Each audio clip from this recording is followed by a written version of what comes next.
അള്ളാഹുവിന്റെ പ്രവാചകൻ സല്ലല്ലാഹു അലൈഹി വസല്ലമയെ അവിടുന്ന് നിന്ദിക്കാൻ വെച്ചു കൊടുക്കുമ്പോ അതിനെതിരെ നമ്മൾ ശക്തമായി വാദിക്കാറുണ്ട്.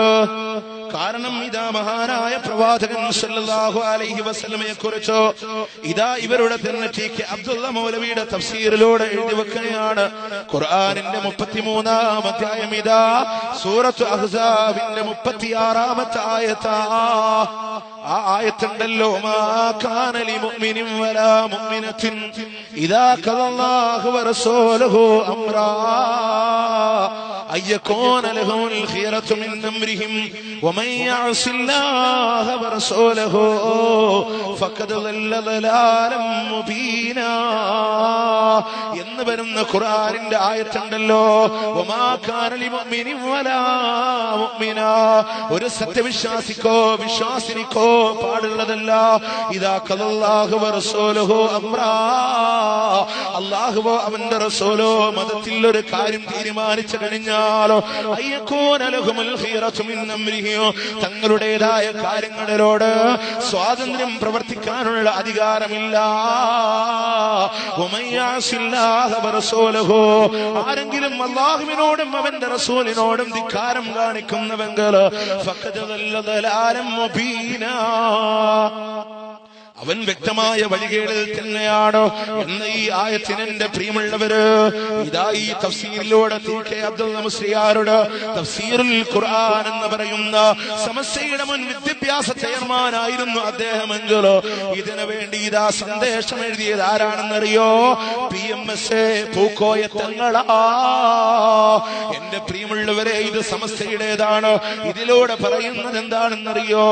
അങ്ങനെ നബി സല്ലല്ലാഹു അലൈഹി വസല്ലം അവര് സയ്യിദ് റളിയല്ലാഹു അൻഹുവിനെ വിവാഹം ചെയ്തു കൊടുത്തു. പിന്നെ കുറച്ച് നാളുകൾക്ക് ശേഷം തിരുനബി അവരെ കാണുകയും അവരിൽ സ്നേഹമുണ്ടാവുകയും അവർ ചെയ്തു.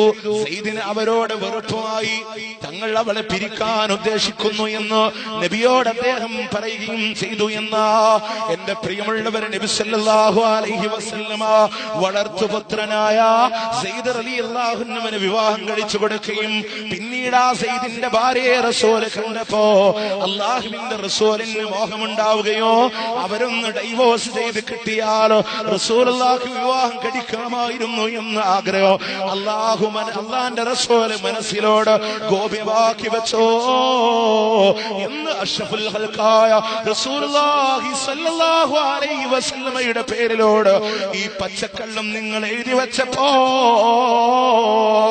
എന്റെ പ്രിയമുള്ളവരെ, നിങ്ങൾ ഓർക്കുന്നുവോ അങ്ങ് ഡിവൈഎഫ്ഐയുടെ അനിൽകുമാർ എഴുതിയതെന്താ? ഇതേ വാദമായിരുന്നുവെങ്കിലോ അനിൽകുമാറിന് നേരെ കുതിര കയറിയ സമസ്തക്കാര്, അനിൽകുമാറിന് നേരെ തൂലിക ചലിപ്പിച്ചവര്, അനിൽകുമാറിന് നേരെ വാട്സപ്പിലൂടെ ചാറ്റ് ചെയ്തവര്, ഒന്ന് ആലോചിക്കും നിങ്ങളോ. എന്തിനാ മനുഷ്യനെ പറയുന്നതോ? അവൻ അടിക്കാനുള്ള വടി കൊടുത്തതാരാ? നിങ്ങൾ എഴുതി വെച്ച തഫ്സീറുകളാണെങ്കിലോ. എന്നിട്ടിതാ അവിടെ നിന്ന് നിന്ദിക്കുന്ന അവസ്ഥ വന്നില്ലേ? ലോകത്തിന്റെ നായകനെ കുറിച്ച് പാടിക്കൊടുക്കോത്ര ഞങ്ങളുടെ കുട്ടികളെ ചെല്ലാറുള്ളത് നമ്മുടെ നബിയുടെ പേരെന്താന്ന് പറഞ്ഞിട്ടോ പറയുന്ന ഓ എന്റെ കക്കുപ്പടി, നിങ്ങളുടെ വിദ്യാഭ്യാസ ബോർഡിന്റെ ചെയർമാനാ ഈ ക്രൂരകൃത്യം ഇവിടെ ചെയ്തു വെച്ചത് എങ്കിലോ ഇന്ന് സമസ്തക്കാരൊക്കെ കൂടെ അള്ളാന്റെ ഹബീബിനെ നിന്ദിച്ചില്ലേ?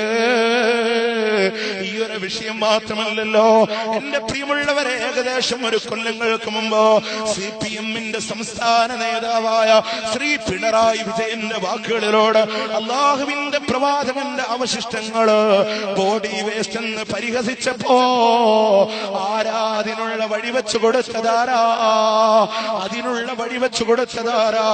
ഇവിടെയുള്ള സമസ്തക്കാരായ ആളുകളാണെങ്കിലോ നെഞ്ചത്ത് കൈവച്ചോണ്ട് ആലോചിച്ചോ, അള്ളാന്റെ ഹബീബിനെ അങ്ങനെ പറയാൻ പറ്റോ?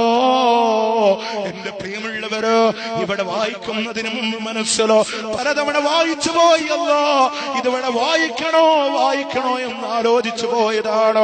പറയാതിരിക്കാൻ നിർവാഹമില്ലല്ലോ. നമ്മുടെ മുത്ത നേതാവിന് ആ ഹബീബിന്റെ കാലില് ഒരു മുള്ളു തറക്കുന്നത് പോലും ഞങ്ങൾക്ക് ഇഷ്ടമല്ല എന്നവിടെന്ന് പറഞ്ഞ സഹാബത്തില്ലേ. റസൂലുള്ളാഹിക്ക് നേരെ ചീത്ത പറയുമ്പോ ആരാ? അബൂബക്കർ റളിയല്ലാഹു അൻഹുവിന്റെ വാപ്പ. ഫസക്ക അബൂബക്കർ സക്ക, ഒരൊറ്റ അടി അങ്ങ് കൊടുക്കുകയാണ്. വാപ്പ റസൂലിനെതിരെ പറഞ്ഞാലും സഹിക്കൂല എന്ന വാദമുണ്ടായിരുന്ന സഹാബത്തിനോ ഈ നിലക്ക് തളച്ചിട്ടില്ലയോ?